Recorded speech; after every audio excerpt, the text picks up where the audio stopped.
This slide you're looking at your screen shows the 4 types of data analytics. By the way, these are 4 types are all part of the data analytics or advanced data analytics as they call it. So in terms of the 4 type of analytics, we have been hardly doing any descriptive so far. We mostly did historical, or we still do historical, but when it comes to the current real time, we hardly touch that, and that's all about descriptive. So we hardly do it. Some organizations try to do diagnostic, finance try to do diagnostic through the BI and other tools, but we are really not present there, and not to talk about predictive or prescriptive, which is all future oriented. So in terms of this type of analysis, that is where we are in our finance function. And as you can imagine, as you move from descriptive to diagnostic to predictive and prescriptive, it becomes much and much more complex. So just to understand a broader picture again, what is the level of development of these analytics? So starting from the top, descriptive, what happened, historical. Now, there is some technology available. Of course, we are using ERP systems, data generation, dashboard, scorecards, but there's a lot of human involvement into those analysis. And that through the green segment and the blue segment. So blue is automated and the human input is larger in that descriptive.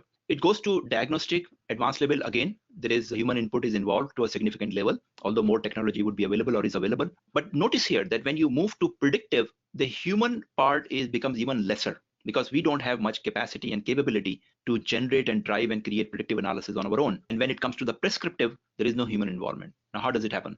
So I'm not sure. You might have heard about the machine learning and deep learning. Now, again, I'm not going into the technicalities. Just keep the terms in your mind. Machine learning is the algorithm through which the machine learns itself. Just to give you a simple example, autonomous cars. When we learn driving, we keep driving from year after year. Of course, our learning is being developed and getting matured. There is general observation that teenagers, even after a few years, they're still driving carelessly. But as you move to 30 plus, 35 plus, you become very mature driver. And the proof is the insurance companies. The premium rate they charge for the teenagers and that they charge for the matured people like 35 plus is very different because of the same fact. So learning process for driving is not only 6 months, it's lifetime. So by the time you are 50 and you're driving, you get a very low rate because you have least risky driving habits. So imagine that even if you are 50, you may have a 30 years driving experience. And based on that, you're driving very carefully. Now, autonomous cars have started to come into the market in the last 5-10 years. And their brain, which is the artificial intelligence, they're also learning. So every time autonomous car is driven, it stores, it captures, observes a lot of data, and it stores it.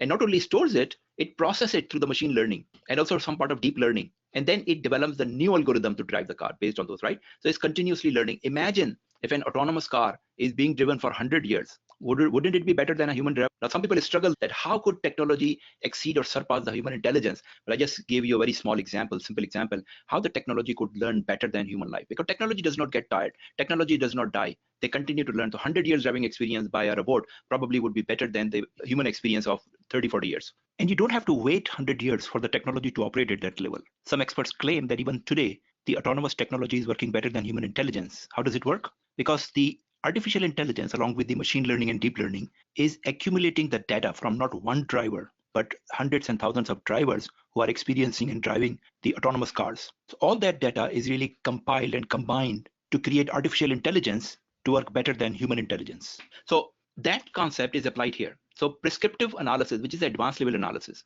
if you have reports or you have systems created which are itself learning on certain practices and behaviors, then at the prescriptive level, they have enough database, enough history, enough algorithm, enough learning itself that they don't need human intervention. Before it happens, based on the history, they would create an algorithm, they would create a decision actually. So look at two things, decision support and decision automation. It will process all the data. It will use certain algorithms. It would create a decision and then would implement that decision automatically, execute it. Right? That is the ultimate of the advanced data analytics. Also notice on the left side, there is a two group, one called the business intelligence. So business intelligence approach has really worked up to historical data, descriptive and diagnostic. What we are talking about now is the advanced analytics, which is very different than BI.